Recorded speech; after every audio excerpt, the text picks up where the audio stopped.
Friends, কি খবৰ আপোনালোকৰ? আজি ভ্লগ নহয়, এটা কথা আপোনালোকক জনাবলৈ আহিছোঁ।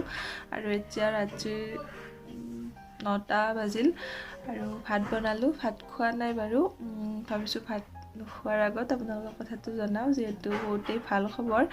আৰু আপোনালোকক জনোৱা নাছিলোঁ কাৰণ কিয়, আপোনালোকে মোৰ চেনেলটো ভালদৰে চালে গম পাবয়ে মই ভ্লগবোৰ কণ্টিনিউ কৰা নাই।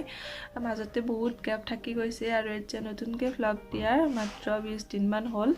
ভাবিছোঁ আপোনালোকক জনাই দিওঁ যাতে মই ভ্লগ দিয়া আৰম্ভ কৰিছোঁ আৰু সেইকাৰণে। আৰু কথাটো হৈছে যে মই মা হ'ব ওলাইছোঁ। প্ৰথমবাৰৰ কাৰণে মা হ'ব ওলাইছোঁ। মনটো বহুত বেছি ভাল লাগি আছে আৰু ভয়ো লাগিছে।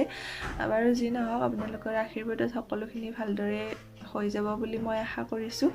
আৰু জনালোঁ আপোনালোকক, প্ৰথমতে মোৰ গা বহুত বেয়া আছিল, একো খাব নোৱাৰোঁ, বমি বমি ভাৱ হয়।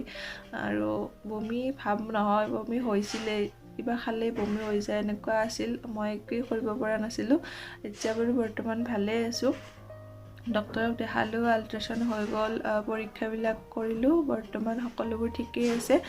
আৰু পৰীক্ষাবিলাক নকৰালৈকে মই আপোনালোকক জনোৱা নাছিলোঁ আৰু সেইকাৰণে মই ভাবোঁ সকলোখিনি হৈ নোযোৱালৈকে, প্ৰথমখিনি বিশেষকৈ প্ৰথম অৱস্থাত যিবিলাক থাকে আল্ট্ৰাচাউণ্ড বা এনেকুৱা পৰীক্ষা, সেইবিলাক নোহোৱালৈকে এনেদৰে জনাই দিব নালাগে বুলি মই ভাবোঁ আৰু মোৰ ফালৰ পৰা হ'লে।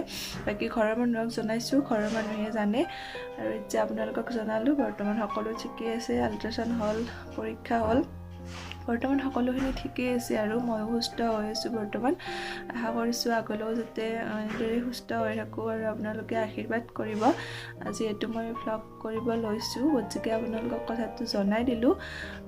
পিছলৈ কি হয় আপোনালোকক জনাই থাকিম। আজিৰ ক'ব লগা এইখিনিয়ে আছিল। ভিডিঅ'টো চোৱাৰ বাবে ধন্যবাদ।